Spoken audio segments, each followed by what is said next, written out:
The West 40 Intermediate Service Center is located in Hillside, Illinois, and serves nearly 90,000 students in 38 school districts and 3 special education co-ops in the near western suburbs of Chicago, Illinois.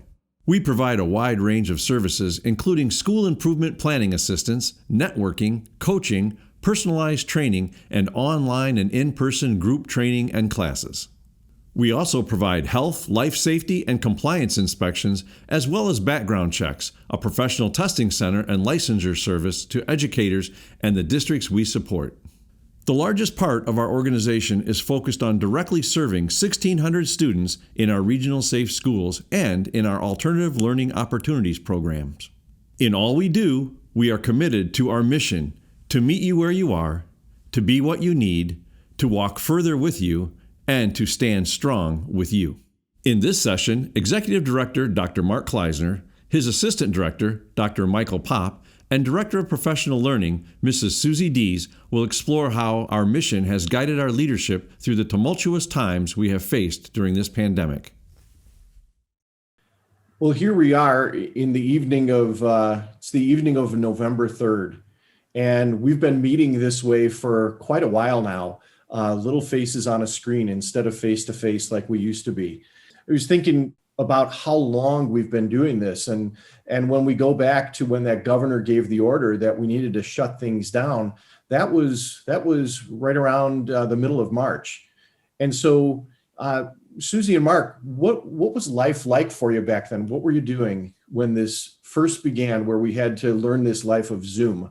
So, Mike, it's a great question, and I was reflecting on that.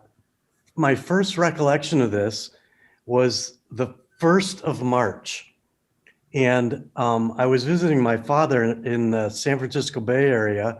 He was having surgery, and you might vaguely remember that there was a cruise ship in the bay, and they weren't sure what to do. They said, these people have something called COVID-19, and do we let them off the boat or not let them off the boat? And so for a couple weeks, they sat in the bay trying to decide what to do. And at that time, I was in the San Francisco Bay Area and visiting my father in the hospital because of the surgery. And they had a protocol at the start of the door where there were some very friendly medical professionals, and they asked a series of questions if I'd had a fever and so forth and so on. Actually, questions we've become very familiar with lately. And they had us use hand sanitizer. They took our temperature.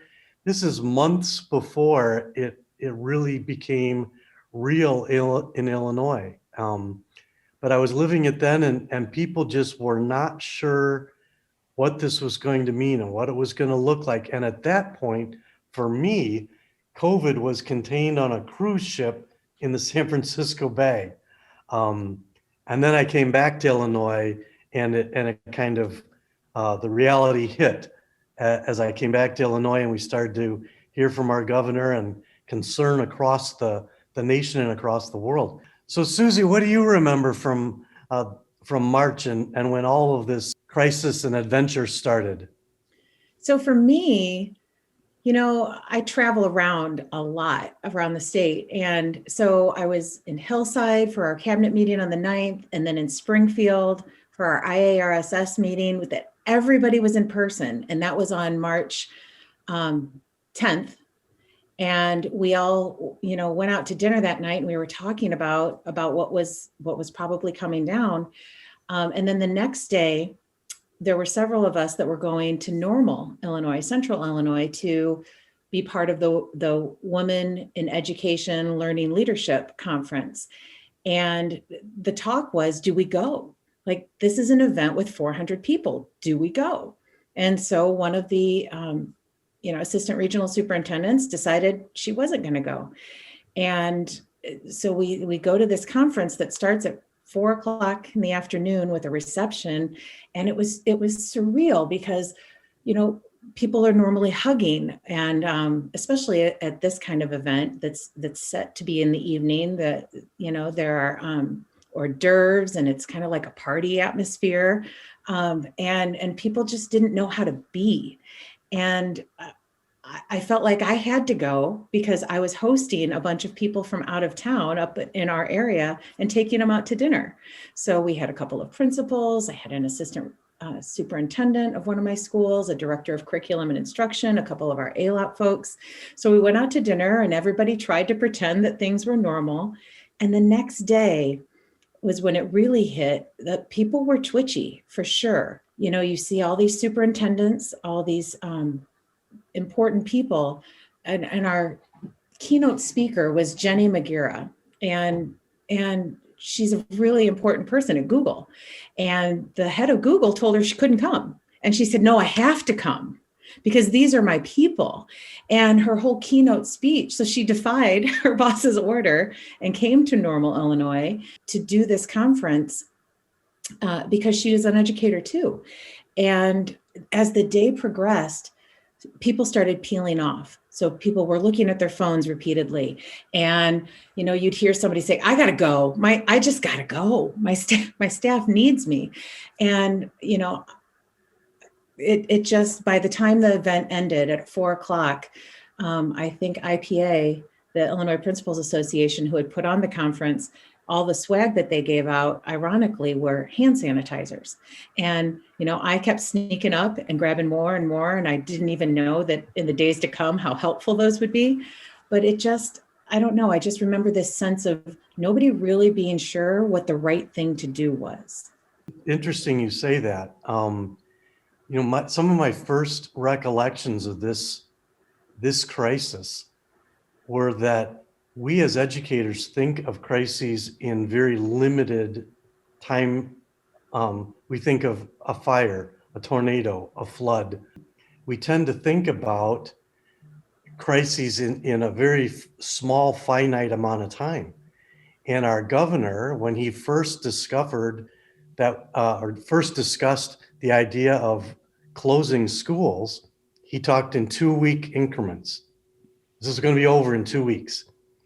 And it strikes me that our training as educators, when we deal with crises, we tend to think of them in a very finite kind of way, and we've practiced for them in a finite kind of way. This was unique to us.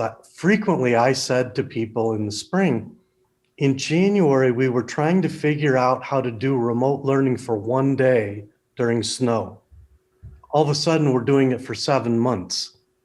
We as educators don't typically think of a crisis over a long period of time. So when you're dealing with tumultuous times, immediately we realized we were a little bit out of our comfort zone and we needed to figure out how to adjust or pivot under these new circumstances, still a crisis, still tumultuous, and yet different in nature in terms of duration and intensity. Well, there's no drill for this. Exactly. There's no drill. What about you, Mike? Where were you when all this was going down?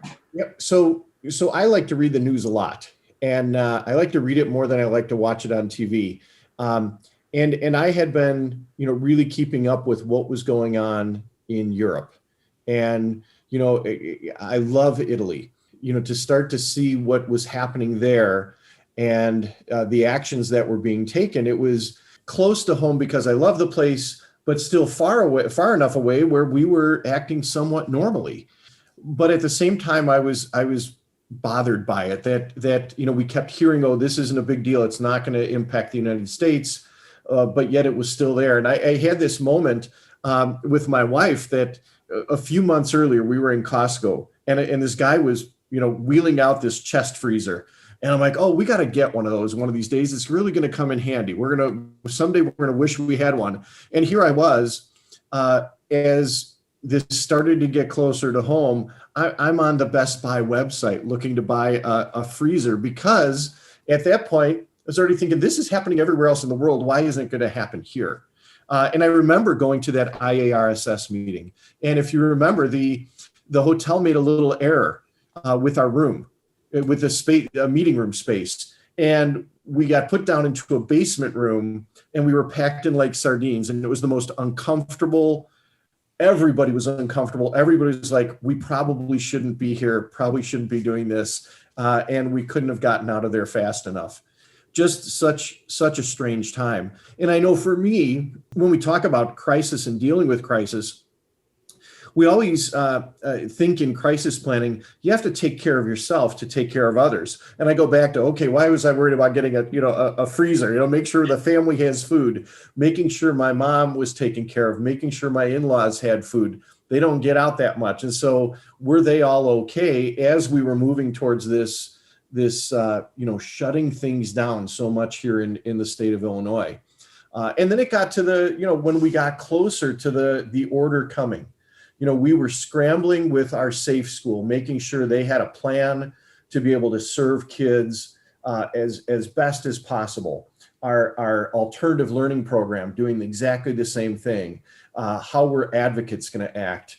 I know I'm in my office packing files that if all of a sudden we're going to be gone for any extended period of time, I need to keep operating, need to keep the budget going, need to keep paying bills. And so I was taking care of stuff at home and then figuring out how to take care of the stuff of work.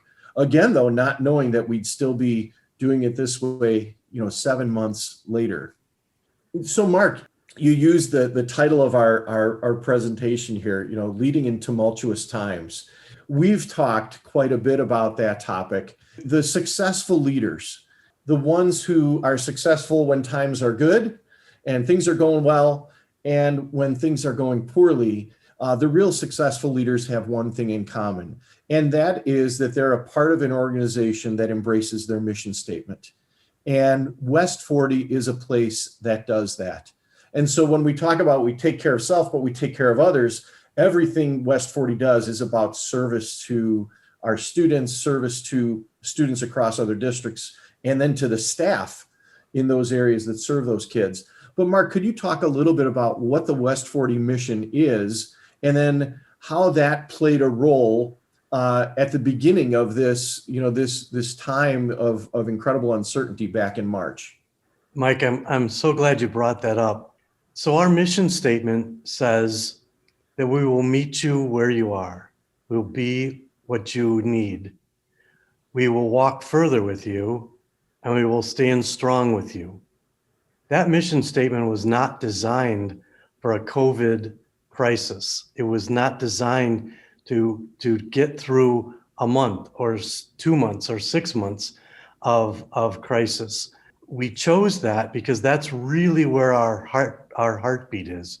And Mike, in your divisions of our organization, or Susie, in your divisions, we live that every day. And we're going to be what you need us to be. And we're going to meet you where you are. We're going to walk further with you. And so when we started to think about how would that play out in a crisis like this, it caused a type of stability in the organization. What do we need to do first? Well, we need to go to where our people are. We need to find out what they need. And very quickly, we started to use phrases like Maslow before Bloom.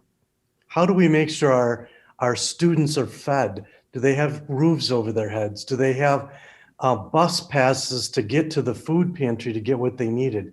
And so we very quickly realized we needed to figure out, how do we connect? How do we meet them where they are? How do we connect with our folks?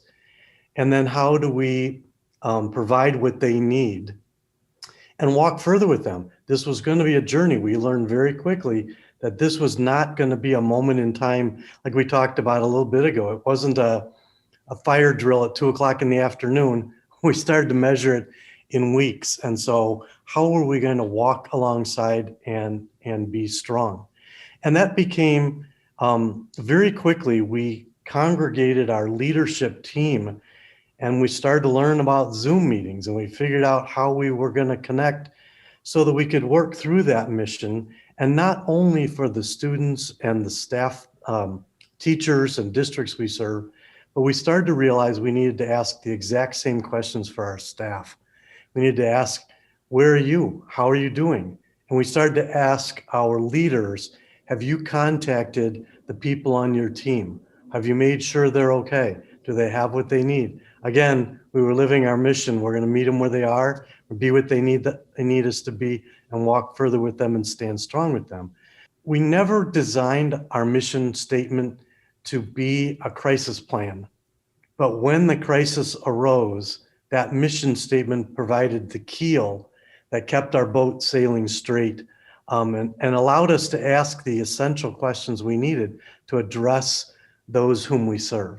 We'd love for you to spend a few moments with our interventionist from our safe school. His name is Vince Harper.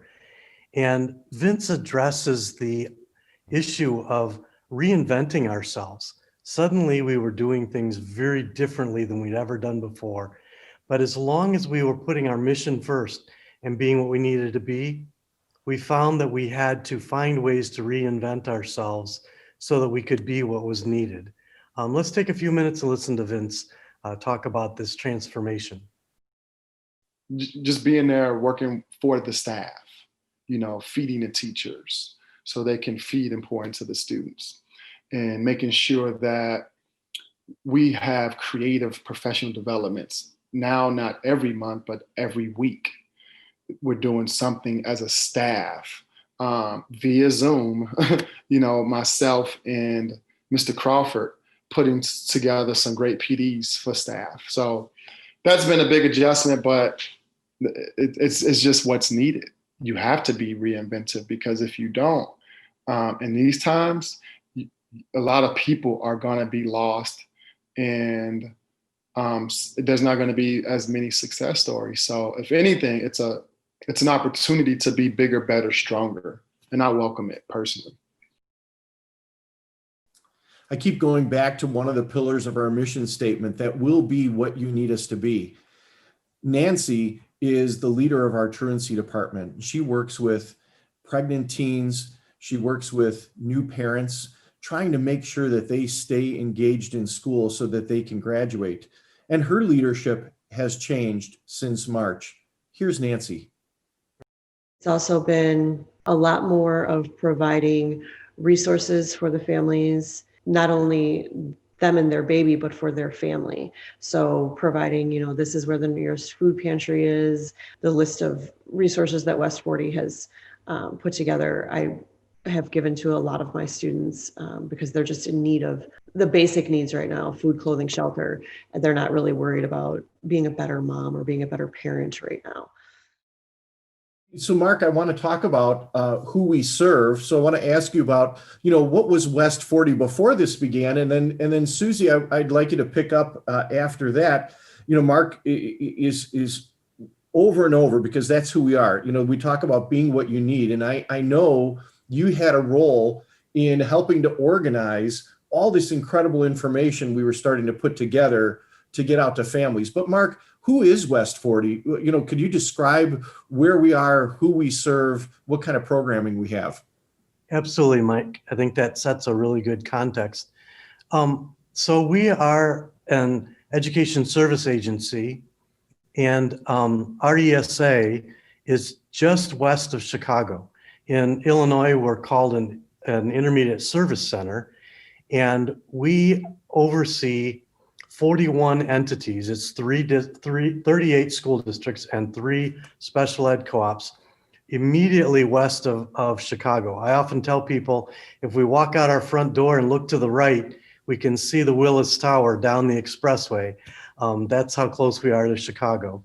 And within those 41 entities, we have 152 school buildings. We have about 95,000 students, roughly 7,000 educators. And so that's our immediate touch point where West40 is located.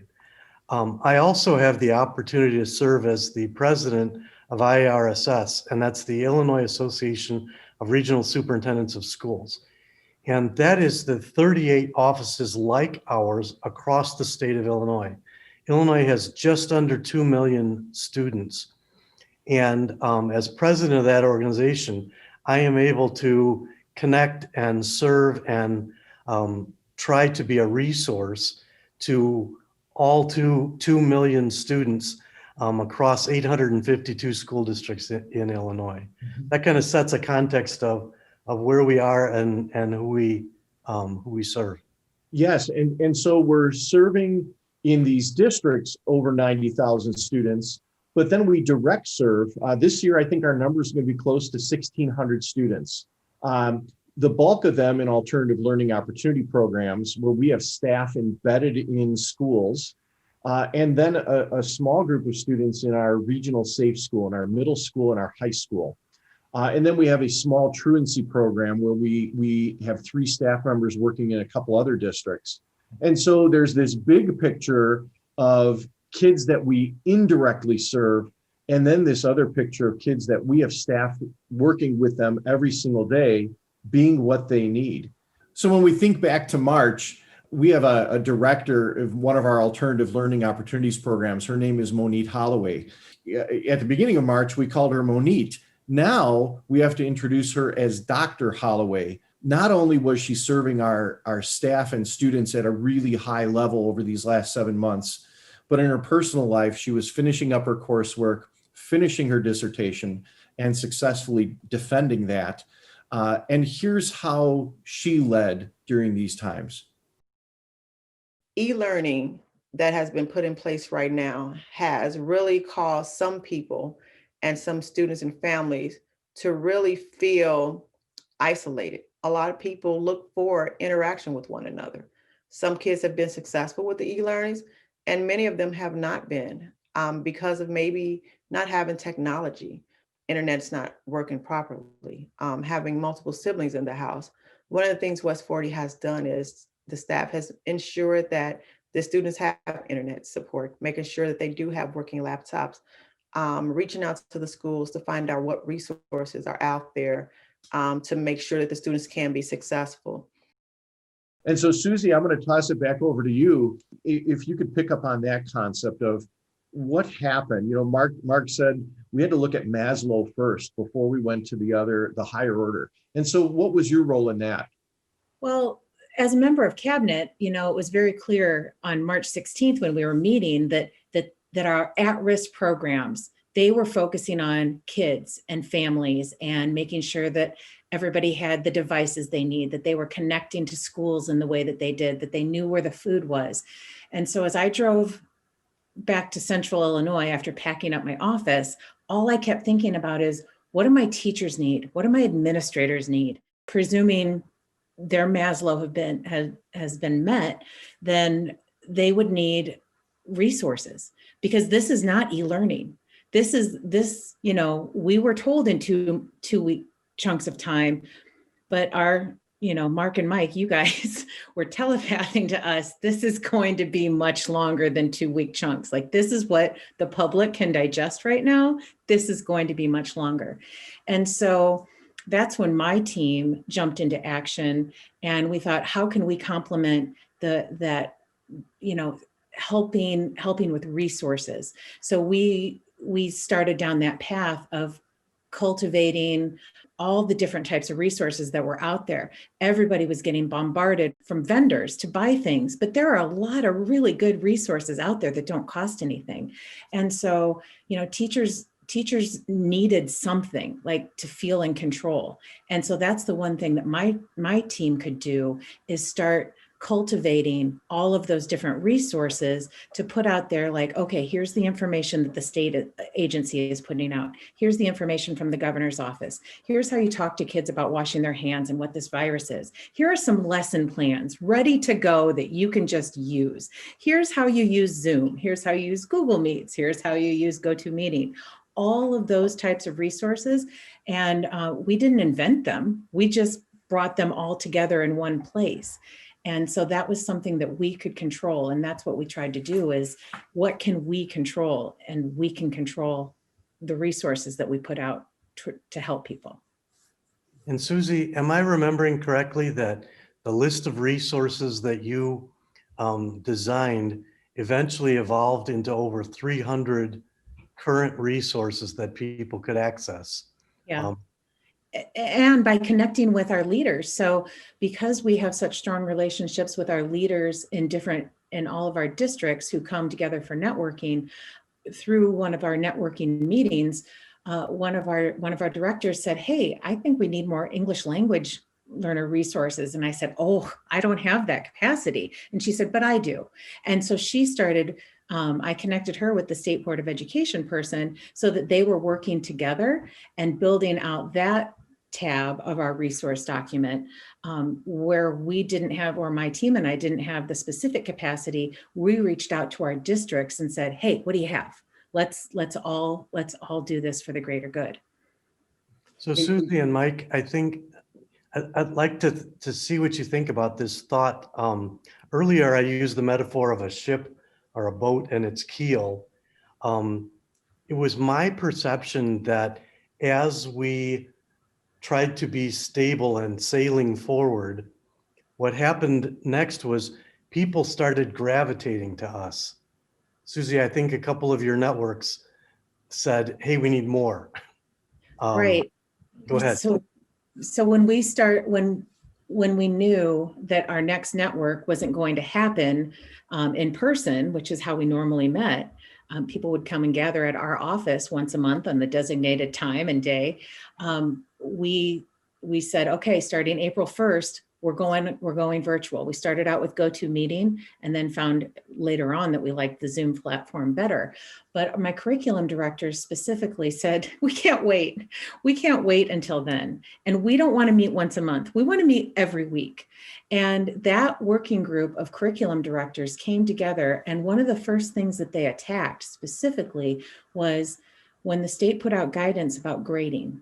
And they said, we need something more defined. We need something for our area that's more defined. So they met extra times to come up with grading practices and grading shifts of what this could and should look like across West 40.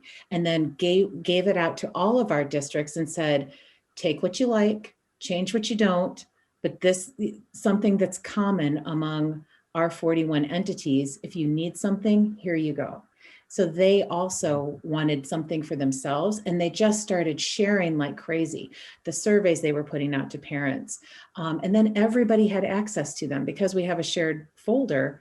Even if you couldn't come to the meeting because you were dealing with whatever crisis was going on in your building or district from whatever location, you knew where to go to find the information right after it was worked on by the group. And Mike, we saw something similar in our superintendent's meetings. We did. So the superintendent's meetings of the past, of pre-COVID, were once a month meetings, and they were connected more to our state organization. We were hosting them, but we certainly weren't the organizer of those. And all of a sudden, the superintendents had the same need that the staff that Susie works with. They had the same need. They had the need for information. They had the need to get together to share ideas and to try to figure out what best practices were going to be. And so they came to you and said, hey, can you host a conversation like this, not once a month anymore, but every week? And it really has changed the dynamic even of how the ISC, I think, is seen in the area. But something that, Mark, I don't know that you would say, so I get to say it, is you've been involved with so many things at the state level, and all of a sudden and so you've always been the wealth of knowledge for our superintendents. But now we get into this situation where the governor knows this is going to last a long time. The state superintendent said this is going to last a long time. We're all feeling like that. And the governor says, I'm putting together a task force. And there was a need from our area to have a voice in that task force. And I know you picked up the phone and said, hey, I'm available. And if I would have picked up the phone and called, I wouldn't have wound up on the task force. The big difference is you introduced earlier that you're the president of the Illinois Association of Regional School Superintendents, but you have also had you're also involved at the state level in a number of different areas. Could you talk about those real briefly to then kind of frame how it is that Mark Kleisner then winds up at the table in the governor's task force And you mentioned, we've got over 90,000 kids, but you're now involved in serving 2 million. How'd that happen? So, Mike, I think the way I like to describe that is it wasn't about resume building and it wasn't about climbing ladders. It was, and if I really go back to when I first graduated from college, it was about serving one child at a time, finding out what they need, helping them go where they wanted to go and help them be successful. And in my youth, I didn't understand the power of that message. As I became an administrator, I started to talk about safety, relationships, and fun. And people started to resonate with that safety, relationships, and fun, which I think has evolved into our mission about meeting you where you are, being what you need us to be. All of that's very similar. So over the course of my administrative career, I've been able to serve and look for ways to be that source of information, look for ways to be that, that keel to the ship. And I've been able to work on some task forces at a state level around accountability. I know you're familiar with the Illinois Balanced Accountability Measures, which led to the funding reform systems. And each time I tried to step up and say, how can I help? What role can I play here? How can I assist and serve? And so being part of the accountability system, part of finance, part of licensure and teacher evaluation. In Illinois, we have something called the Performance Evaluation Advisory Committee. And again, I said, hey, I think I know a little bit about that. I'd like to help. And was asked to serve in that capacity. And each of those connected me with other folks, kind of built a network.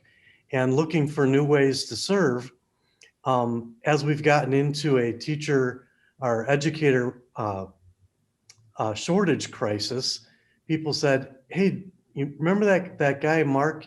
He was part of this and he was part of that. And I was able to serve by connecting the dots. I've also looked for ways to lock arms and work together. I've never felt like we had to outperform. We're always smarter and stronger together. And so we've constantly been linking. And for me, all of these things lead to that idea of safety or stability. And in fact, to the mission statement about being what our educators, our students, our families, being what they need.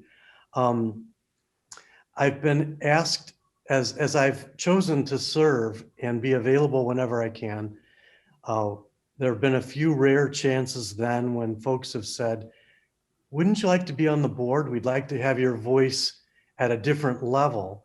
Can you be on that advisory board? Can you be part of this group? And so never really seeking to be recognized, like I wasn't the sail on the ship, I was the keel on the ship under the water, but keeping things steady. And that's always been my drive and my mission. So being part of the Region 9 Comprehensive Center across the Midwest, or working with AESA and the Midwest Symposium.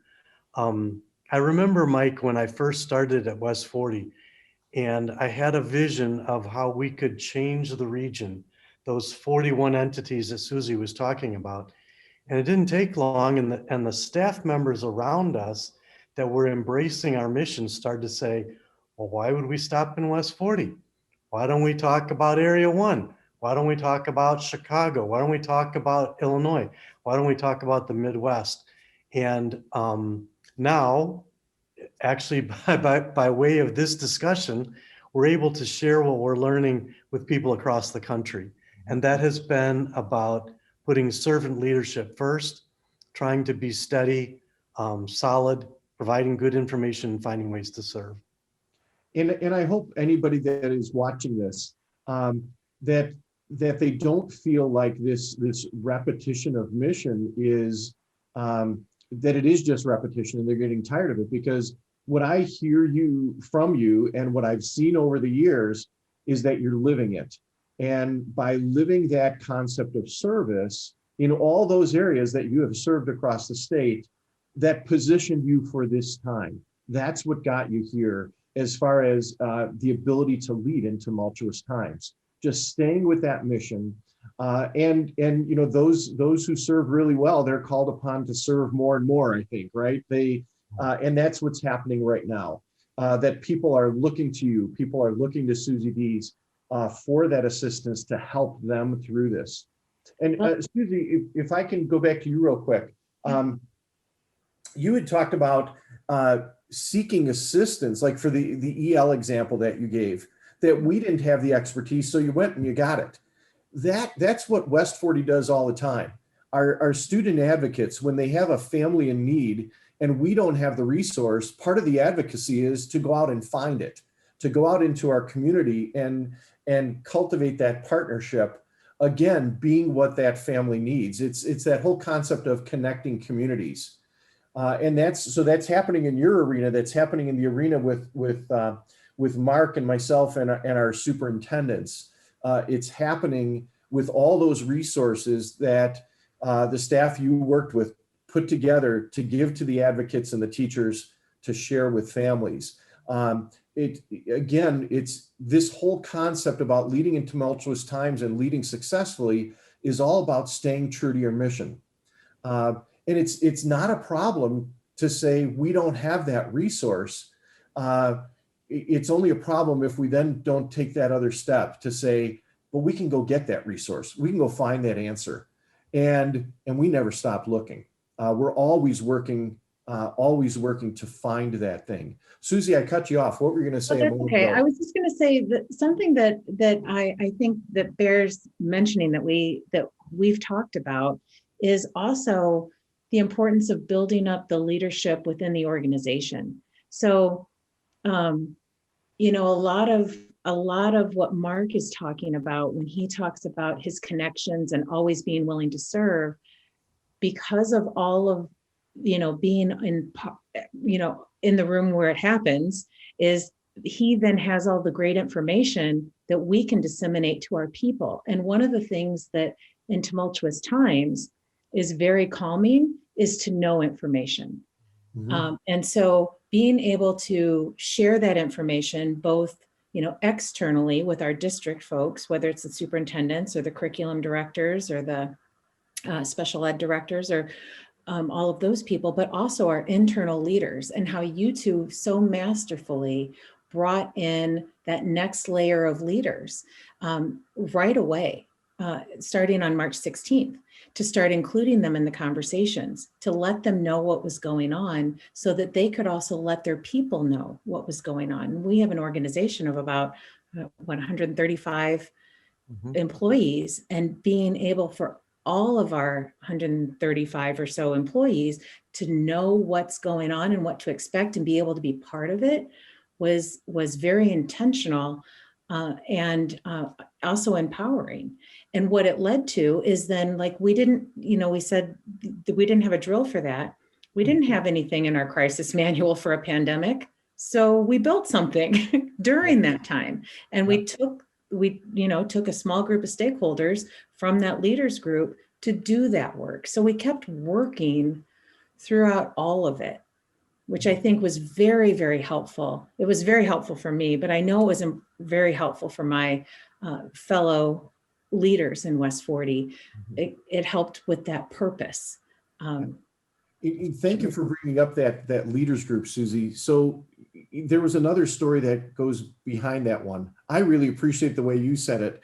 That sounded, just very forward thinking in everything we were doing there. There was a little fear in that from my part.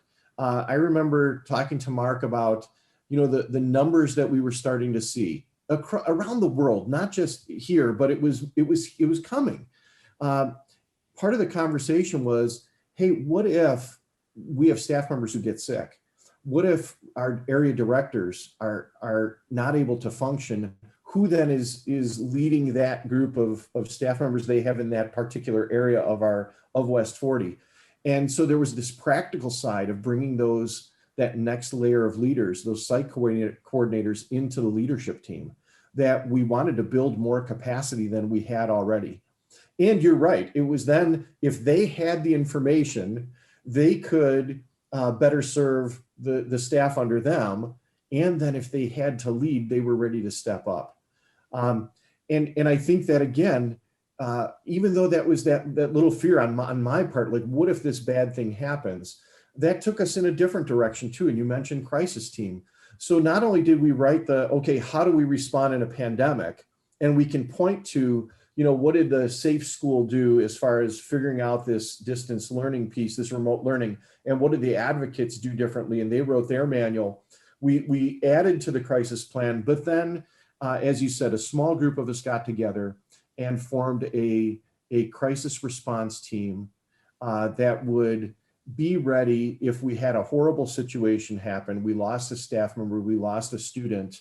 In the normal world in West40, when that happens, you bring people together and you give them a hug to start, and there were no more hugs. And so we had to figure out, how do we try to best serve our community under these really, really challenging circumstances? And so there were things born out of this pandemic, but I still go back to, but that was still on mission. We were looking ahead, even though we had to look to the darkest pieces of where this all could go, and be ready to serve, be ready to be what people needed. And very sadly, we ultimately had to enact that plan, not for a non-COVID related scenario, but we wound up using it, and we served really well compared to what we would have been if we hadn't taken that step of preparation and really understanding the scenario and trying to figure out what it is that people would need. And then we went ahead and refined it, because that could happen again. When we go back to something Mark said earlier, when we started to realize this was going to go on for a long time. So the state superintendent, Dr. Carmen Ayala, Carmen said, you should probably start your school year early, because you're going to be shutting down again, could be in November. And here we are right now with numbers spiking in Illinois and districts still trying to figure out what to do. And I remember Carmen at that point said, in the planning that everybody was doing, this isn't about if it's going to happen again, it's about when it's going to happen again. And our team took that to heart, and again, has worked really hard to refine practices and make those things better, our service better, so that we are better ready for the long haul. Part of our role as leaders during tumultuous times is finding ways to support and to serve the other people in the organization. We have an amazing staff of 130 plus people who are doing everything they can for students, for families. And so sometimes the best leadership strategy is finding ways to support people and their ideas with whom you work. And we'd love to share with you the story of Sandra and some parent cafes she's done to support parents during this difficult time.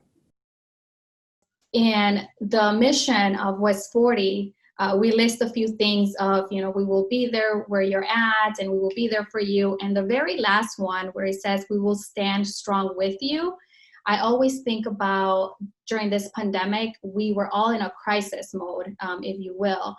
And so I was thinking about all the struggles that these families are probably dealing with, and that they may not have the opportunity to not only learn different coping strategies during the pandemic, but also to be able to say, hear me out, I'm struggling with this, and how do I then connect with my kids?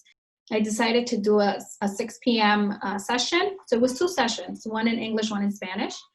They all said that gave them an opportunity to get home, have dinner ready or eat dinner before, and then just log in. Coping strategies during the pandemic, like how are you and your family doing? And so really what I wanted to do was just to have an open conversation with parents where they had an opportunity to share what they're doing for their families, but also learn from others. I contacted a professional, mental health professional from Pillars Mental Health, and we collaborated. And she has done this for a while, where she connects with different schools and different families. It was the first time that we did something like this virtually, and we didn't know the response that we were going to get. We were ready to have 1 or 2 families join, and that was great. But to our surprise, we had 60, or a little bit over 60 families or 60 parents that joined the call. Based on all the feedback that we received that day, many parents say, when is the next one? When are we going to have this again? And they came up with different topics that they want to discuss. They all said that for once, they feel like they're the student and they're behind the screen, and they know they can identify with their kids, and they say, wow, this is what they go through, and this is how they log in. We already discussed with the admin from the school, and we got the approval. It was a great turnout. It was great feedback. And so we're going to do this again. The toll on our people has been tremendous. And we have shared as a leadership team that we can see it in the Zoom meetings. We can watch our people become tired and exhausted. And we started our session with talking about how March started. And I'd like to remind everyone that once we were wrestling with a pandemic, all of a sudden there was an earthquake in North Carolina, and there were wildfires in Colorado and in California. And then there were an unbelievable number of hurricanes. They ran out of names because there were so many hurricanes in the Gulf. And on top of all that, I found myself saying that there were so many things going on that caused fear, and fear often predicates anger, and that anger was spilling out into the streets. And so our people and our students started to see unrest in the streets. And there was one thing after another. And, it's just fair to acknowledge that the election season has not been easy on top of all these other factors. And we've been talking about leading in tumultuous times. That could have been just COVID-19, but it was item after item after item. And we were asked to be the rudder, the keel, the stable force, the 911 and the 411. So, what's so amazing to me is just like it's so important when Mark gave us the information. We like to say at West40 that we're the 911 and the 411 for everyone. And nobody exemplifies that better than Laura, who really took it upon herself to make sure that families and students knew exactly what was going on. Let's hear a little bit from her. The pandemic came, the quarantine came, and we started either gaining more connection, more engagement with certain students, and with some other students, there was some disconnection, there was some distancing. I was meeting with my team, West and East Leiden, every single week or every other week, I don't remember now, but we started talking and planning. I'm saying planning in quotations because there were no room to plan a lot, because we were uncertain of what was gonna happen. So our main goal was to keep that engagement with the students, with parents, with teachers. So advocates started working from 8 a.m. to very late night. Again, for many students, for many parents, Tapestry is their 411, is their rescue and their comfort zone. Relying on each other, living our mission, trying to stay that steady course and to serve our people in the best way we could. And as we were doing that, Mark, I think one of the most powerful things we did is acknowledge how we were feeling, acknowledging what Susie just articulated, that this is taking a toll. We would do little check-in surveys that were just all about how are you feeling about whatever the topic of the day was, and how tired you are and how zoomed out you are. And I learned a term when we talk about what day it is, and the new one is Blur's Day, because they all blur together. And so acknowledging that fatigue, acknowledging the emotional stress that we're all under, to be able then to deal with that and again go back to how do we serve our kids? How do we serve staff so that they can serve kids? And so I think, again, that's embracing our mission. I think if our staff just saw that we were beyond human and handling all this just fine, that would have sent a very different message to them if we'd have tried to portray that. But by acknowledging it, even in our very last staff meeting that we had last week, starting off with a survey about emotional well-being, and then letting them know the services that are available to them to take care of self so they could take care of others. Again, another example of being what they needed. They needed us to be human, and we've worked hard to be that. And we've been around to pick each other up. You know, as we've slowed down on some things, each of us has kind of prodded the other to say, okay, let's get back at that topic. And that's where we are right now. I think to summarize this conversation of leading in tumultuous times, we go back to where we were at the beginning of this again, and talking about if you're a leader who leads based on your mission and things are going really well. If you remember, we had this incredible 5-year plan. The budget was working, everything was in place, and we were leading brilliantly. But we were leading brilliantly because we were embracing our mission, serving more kids than ever before, doing a much better job than ever before.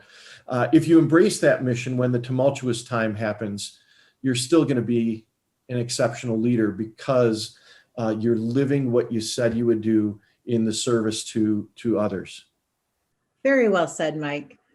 Well, with that, you have our presentation and our session for leading in tumultuous times. If you have any questions, we're here. We are literally right here and would be happy to entertain your questions right now. If you'd rather get in touch with us to find out more about our programs or anything that we talked about today, please feel free to use our contact information that should be behind us.